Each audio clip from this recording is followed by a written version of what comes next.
Oke. Baik, bismillahirrahmanirrahim. Assalamualaikum warahmatullahi wabarakatuh. Waalaikumsalam warahmatullahi Waalaikumsalam. wabarakatuh. Bismillah, alhamdulillah. Wassalatu wassalamu ala rasulillah. La hawla wa la quwwata illa billah. Asyhadu an la ilaha illallah wahdahu la syarikalah. Wa asyhadu anna Muhammadan abduhu wa rasuluhu la nabiyya ba'da wa la rasulah. Allahumma sholli ala sayyidina Muhammad wa ala alihi wa ashabihi wa man wala ma ba'. Kawan-kawan semua, alhamdulillah pada malam hari ini kita masih diberi maunah kesehatan oleh Allah SWT, dan kita sudah memasuki, ada yang malam 13, ada yang malam 14. Alhamdulillah impas untuk bulan Ramadan ini kita bisa mengadakan kajian filsafat Islam. Ini yang kedua, yang sebelumnya diampuh atau diasuh oleh Ustadz Dr. Syamsuddin Arif. Salawat dan salam senantiasa kita haturkan kepada junjungan kita, uswah kita, yaitu Nabi besar Muhammad SAW, yang telah menunjukkan kita dan telah membimbing kita sehingga kita masih memiliki keyakinan bahwa Islam sebagai satu-satunya yang akan menyelamatkan kita kelak di yaumul qiyamah. Pada malam hari ini saya mendapatkan tugas untuk mengupas mengenai filsafat etika di dalam Islam. Kemarin Dr. Syamsuddin sudah menjelaskan mengenai hukum mempelajari filsafat. Sebagian ulama mengharamkan, sebagian yang lain membolehkan, bahkan ada yang mewajibkan, yaitu sebagai kewajiban fardhu kifayah. Jadi kalau tidak ada kaum muslimin yang mempelajari filsafat, kata beliau, termasuk dosa. Nah, pada malam hari ini kita lanjutkan kajian tentang filsafat di dalam rangka supaya ada di antara kita ini, kaum muslimin ini, yang mempelajari filsafat, khususnya filsafat Islam. Sebab mau tidak mau kita harus akui bahwa memang perkembangan filsafat itu selalu mengalami kenaikan, selalu berkembang. Untuk malam hari ini kita khusus membahas tentang filsafat etika dalam Islam.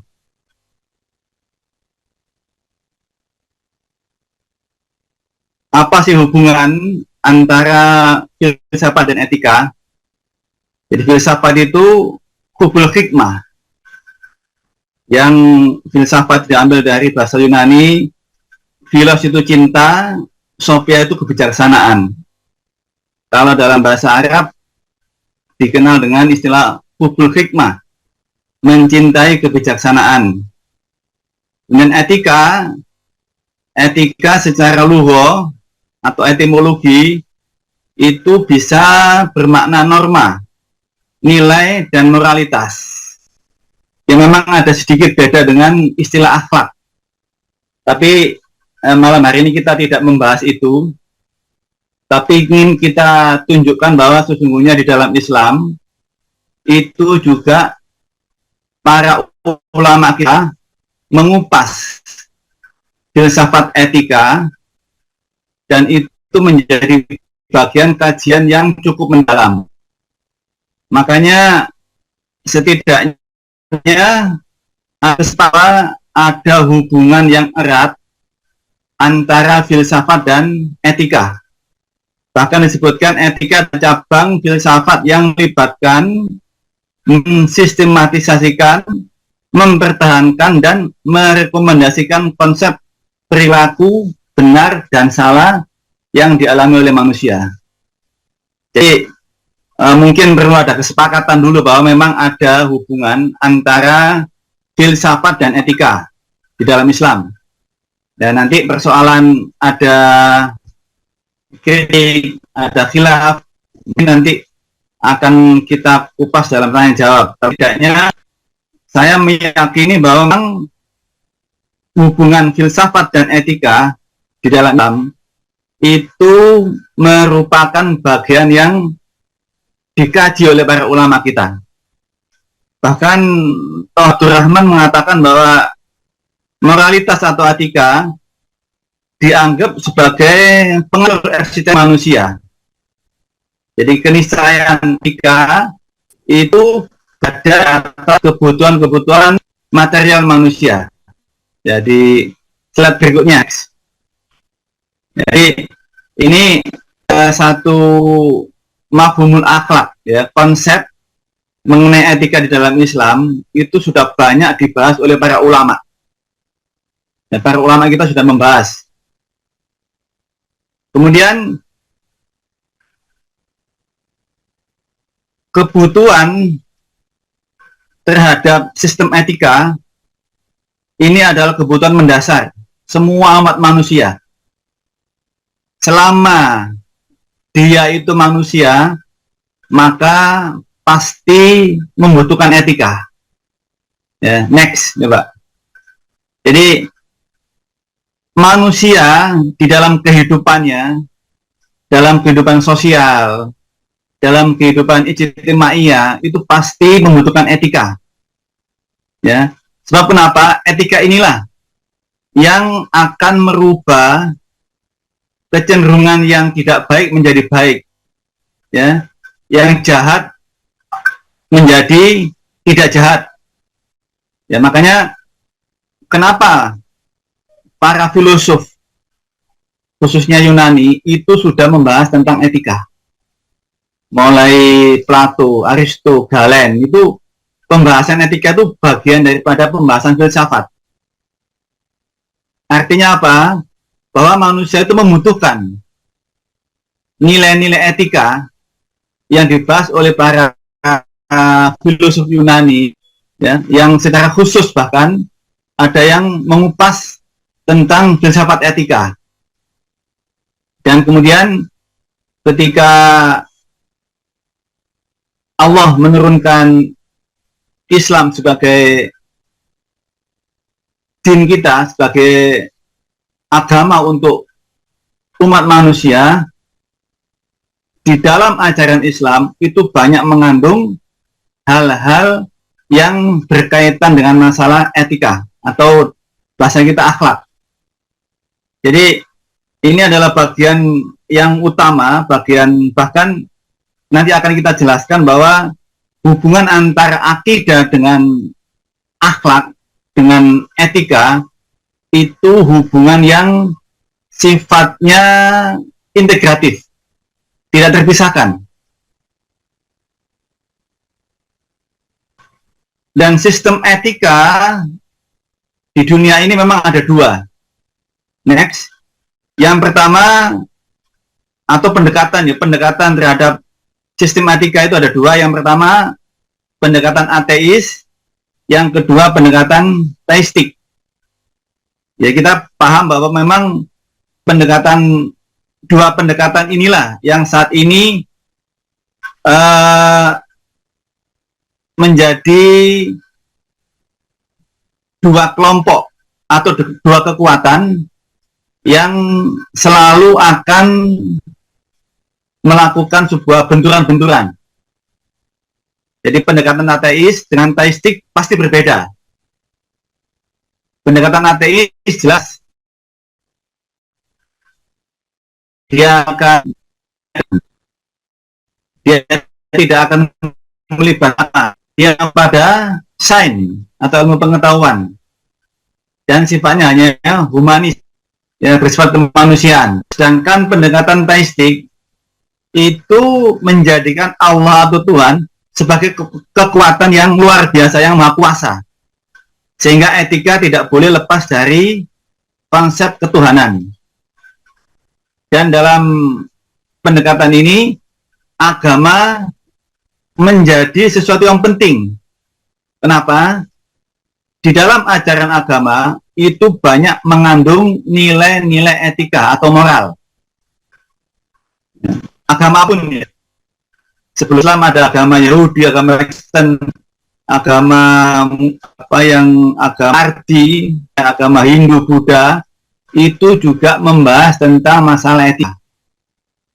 Kemudian etika di dalam agama ini, reward dan punishment-nya itu didasarkan pada keyakinan agama masing-masing. Jadi inilah sesungguhnya yang membedakan pendekatan ateis dengan pendekatan teistik, dan selamanya tidak akan ketemu, ya. Karena kenapa?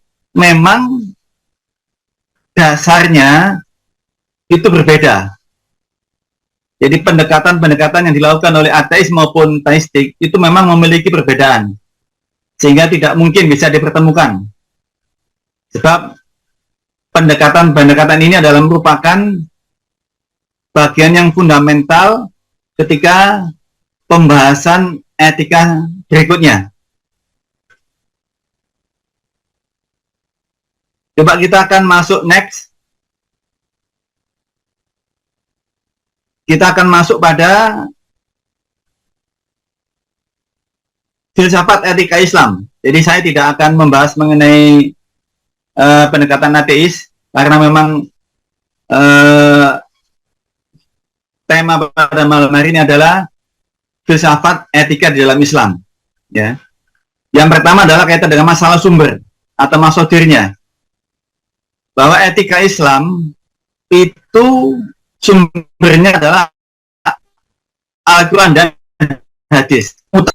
Tetapi dalam kajian etika ini, para filosof Muslim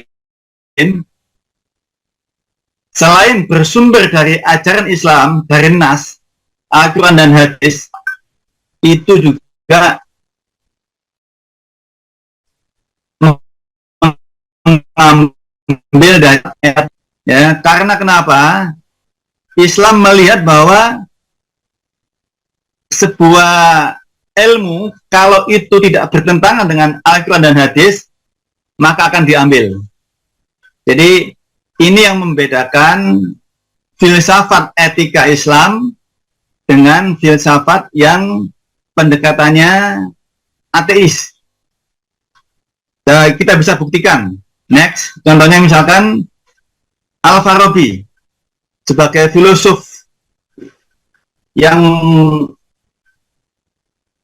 paling tua dalam Islam, ya. Beliau itu membahas tentang etika dalam kitabnya Al-Madinah Al-Fadilah. Ya. Dia mengadopsi pandangan Aristoteles tentang kebajikan, ya, dan kebahagiaan ke dalam pemikiran pelaksanaan politik. Artinya apa? Meskipun Al-Farabi ini sebagai seorang Muslim, dia tidak menutup mengambil pemikiran-pemikiran Yunani, ya. Dan itu bisa kita baca dalam kitab beliau. Dalam kitab ini Al-Farabi mengembangkan konsep tentang negara ideal, ya, yang dipimpin oleh seorang filosof king yang bijaksana dan beretika tinggi. Jadi kitab ini tidak hanya membahas politik, tetapi juga mencakup aspek-aspek etika yang relevan dengan pembentukan masyarakat yang adil dan harmonis. Jadi Al-Farabi ini seorang filosof Muslim yang mengadopsi pemikiran-pemikiran filosof Yunani. Bahkan ketika Al-Farabi membahas tentang jiwa, tentang perbuatan manusia, ya, dia juga mengaitkan dengan masalah etika. Bahkan dia memaknai etika sebagai ilmu yang berhubungan dengan jiwa. Selain itu, ia juga mengaitkan etika dengan pembahasan tentang kebahagiaan. Yang ini juga dibahas oleh para filosof Yunani. Jadi para ulama kita, terutama Al-Farabi, itu tidak menutup atau tidak tidak alergi ya dengan ilmu-ilmu filsafat yang dibawa oleh filosof Yunani. Demikian juga Ibnu Sina. Next. Sama Ibnu Sina juga sama. Ibnu Sina sebagai filosof yang hidup setelah Al-Farabi, dia juga mengembangkan etika ya yang mengambil dari gagasan etikanya Aristotelian dalam karyanya kitab An-Najat atau buku pembebasan ya. Dalam kitab ini menggunakan berbagai pengaruh filsafat Aristoteles dan Plato dengan tradisi filsafat Islam. Dapat filosof Yunani, kemudian filosof Muslim sebelumnya seperti Al-Farabi itu digabungkan oleh Ibnu Sina. Jadi Ibnu Sina ini juga selain mengambil dari pemikiran-pemikiran filosof sebelumnya, dia juga mengembangkan ide-ide dan teorinya ya dalam kaitan dengan etika, filsafat etika. Bahkan kitab Ibnu Sina ini dianggap sebagai salah satu kitab yang membahas ya hubungan antara etika dalam warisan Islam yang etika setelahnya dalam Islam maupun di luar Islam. Dalam kitab ini Ibnu Sina menyajikan visi yang komprehensif tentang moralitas dan kebajikan serta hubungannya dengan jiwa dan masyarakat. Juga membahas tentang isu-isu kaitan dengan kebijaksanaan, pendidikan dan kebahagiaan. Selain Ibnu Sina juga ada Ibnu Miskawai. Jadi Ibnu Miskawai juga sama, beliau juga membahas filsafat etika dalam kitabnya Taqdimul Akhlaq. Ya. Dalam kitab ini Ibnu Miskawai memadukan konsep-konsep etika Yunani dengan ajaran Islam, terutama Aristoteles dan Plato. Jadi dia menggunakan pendekatan rasional untuk membahas masalah etika dengan menggabungkan pemikiran Yunani dengan nilai-nilai agama Islam. Artinya apa? Ibnu Miskawai melihat bahwa konsep etika yang diusung oleh para filosof Yunani yang rasional itu tidak bertentangan dengan ajaran Islam. Tidak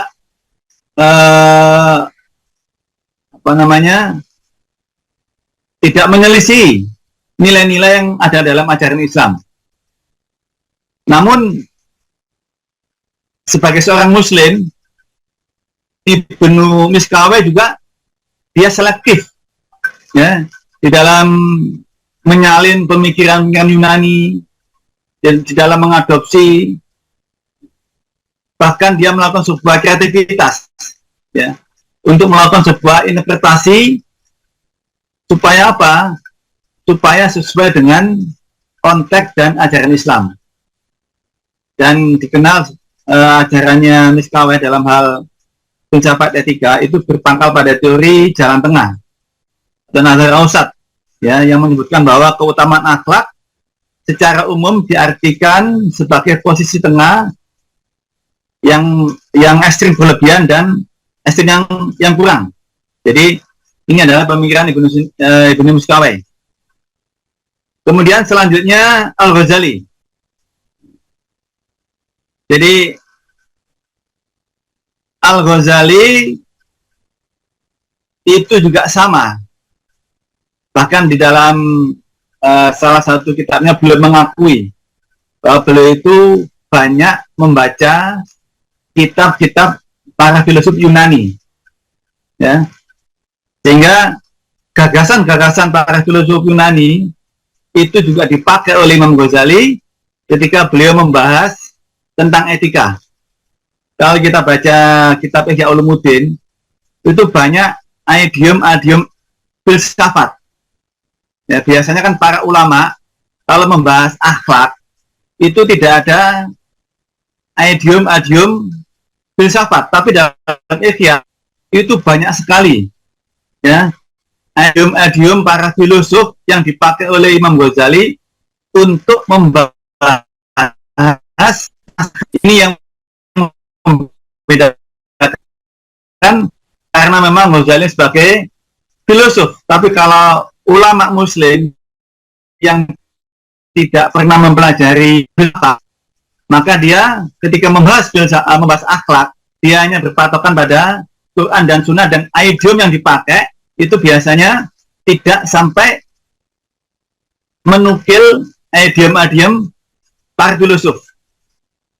Ya, jadi Imam Ghazali dalam karyanya dalam Ihya Ulumuddin itu mengambil beberapa konsep etika dari pemikiran klasik dan mengintegrasikannya dengan ajaran Islam.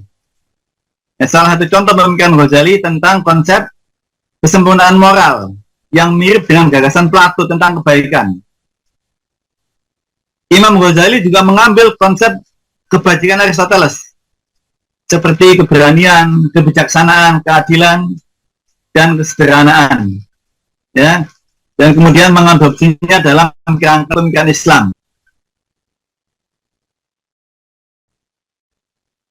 Dan yang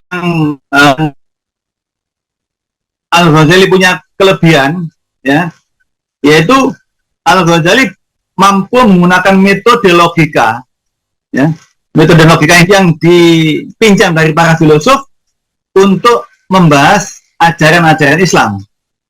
Ya, kita bisa lihat misalkan dalam kitab-kitab Ushul Fiqh Ghazali, Al-Mustasfa, itu kelihatan bahwa Ghazali itu juga menggunakan logika, menggunakan filsafat. Demikian juga dalam pembahasan akhlak, ilmu tasawuf. Ghazali juga tidak lepas dari mengadopsi logika yang dipakai oleh para filosof. Ini apa artinya? Artinya Ghazali mengakui bahwa etika selain diambil dari nas, dari Quran dan Sunnah, itu juga bisa diambil dari pemikiran para filosof. Ya, mungkin kalau bahasa sekarang ada islamisasi ilmu lah dalam masalah etika. Artinya apa?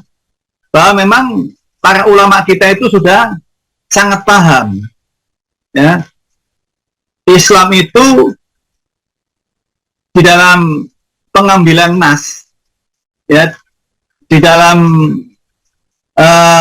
memahami sebuah nas itu tidak hanya berpatokan pada yang sifatnya tekstualis, tapi juga kontekstualis. Makanya ada dua dalil dalam Islam, dalil akal dan dalil nakal. Jadi para ulama Ahlussunnah wal Jamaah di dalam memahami teks itu selalu menggunakan dua dalil, yaitu dalil nakli dan dalil akli. Jadi ini adalah membuktikan bahwa sesungguhnya ada proses islamisasi yang dilakukan oleh para ulama kita terhadap ilmu-ilmu yang sudah dibahas oleh para filosof Yunani misalkan, atau filosof yang lain. Jadi inilah bukti bahwa di dalam Islam itu adanya filsafat etika, ya. Jadi keliru kalau misalkan ada yang menuduh bahwa Islam ini tidak memiliki pemikiran filsafat. Ini sangat terlalu naif. Sebab kenapa? Karena para ulama kita, mulai Al-Farabi, Ibnu Sina, Ibnu Miskawi, Al-Ghazali, beliau itu mampu melakukan sebuah inovasi atau melakukan sebuah gagasan baru, ya. Untuk apa? Untuk mengadopsi dan mengadapsi ilmu-ilmu yang sudah dibahas oleh para filosof sebelumnya. Jadi inilah sesungguhnya kelebihan yang dimiliki oleh para ulama kita. Jadi tidak hanya membahas akhlak dari nas-nas Quran maupun hadis, tetapi juga menggabungkan dengan pemikiran-pemikiran para filsuf. Dan ini adalah satu karya untuk kita semua. Sebab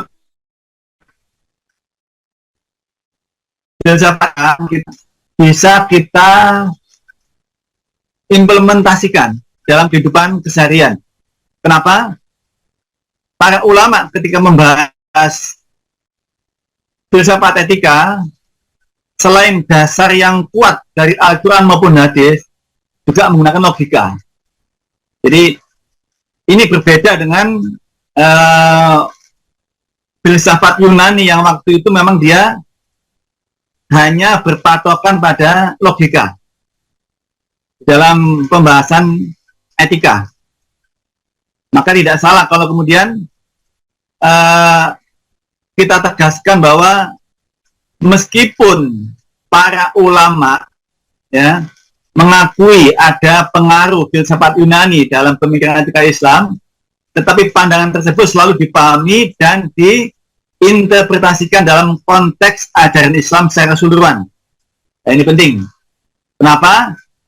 Sebab memang ada penekanan, ya, ada perbedaan penekanan dalam aplikasi konsep etika antara tradisi filsafat Islam dan Yunani.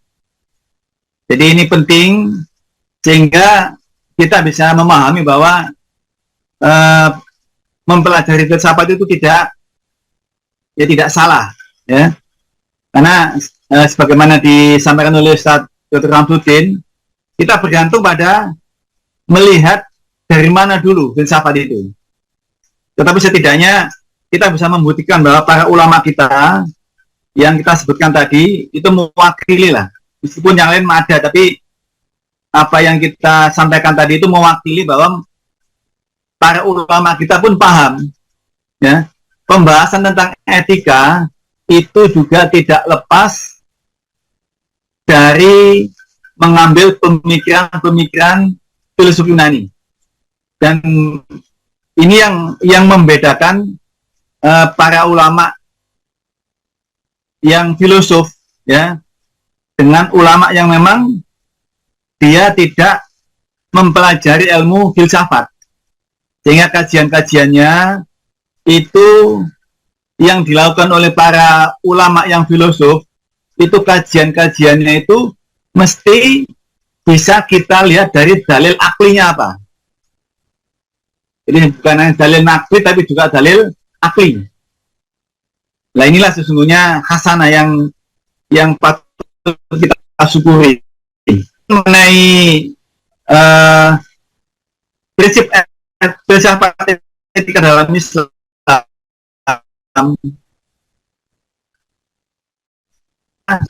ya. Jadi kita masuk pada prinsip filsafat etika dalam Islam. Yang pertama adalah monoteisme. Etika di dalam Islam itu tidak boleh lepas dari keyakinannya terhadap Allah, keesaan Allah. Jadi semuanya itu muaranya kembali pada tauhidullah, mentauhidkan Allah. Kita bisa mengambil sebuah ayat, wa id akhadna mitsaqa bani Israil la ta'buduna illallah wa bil walidaini ihsana. Ini, ya. Setelah ayat ini menyebutkan jangan pada Bani Israel jangan menyembah kecuali pada Allah, kemudian dilanjutkan dengan apa? Berbuat baik kepada kedua orang tua. Dilanjutkan wadil kurba, wal yatama, wal masakin, ya. Kemudian wa kulul nas husnan. Sedangkan sholat ya, zakat itu berikutnya. Apa ini maknanya? Maknanya bahwa akidah dengan etika, dengan akhlak, ya, itu lebih dekat dibandingkan dengan perintah sholat maupun zakat dan ibadah yang lainnya. Nah, ini artinya apa? Bahwa kalau ada orang Islam yang akidahnya kuat tapi tidak berakhlak, maka dia menyalahi ayat ini. Padahal seorang Abdullah, ya, tapi kalau dia tidak beretika, tidak berakhlak, maka bisa dikatakan dipertanyakan akidahnya. Ini bukti bahwa memang Islam itu sangat memperhatikan masalah etika atau akhlak. Dan yang kedua, ihsan.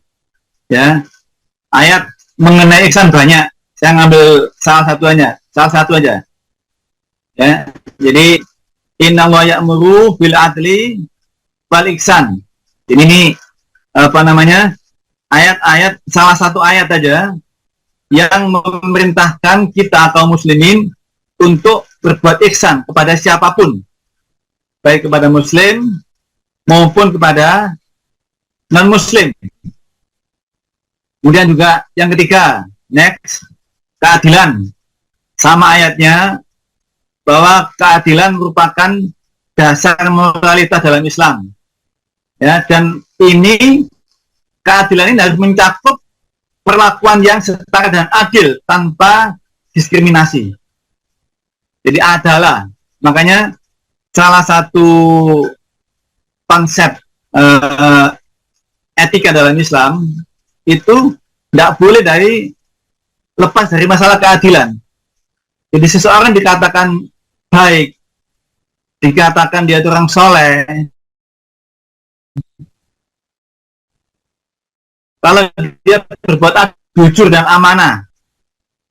Jadi ini adalah merupakan nilai-nilai orang muslim itu menggambarkan bagaimana pemahaman dia tentang agamanya. Ya, jujur dalam perkataan, dalam tindakan. Ya. Jadi ini adalah merupakan satu bukti bahwa etik Islam itu bukan hanya teori, tetapi juga implementasi, aplikasi.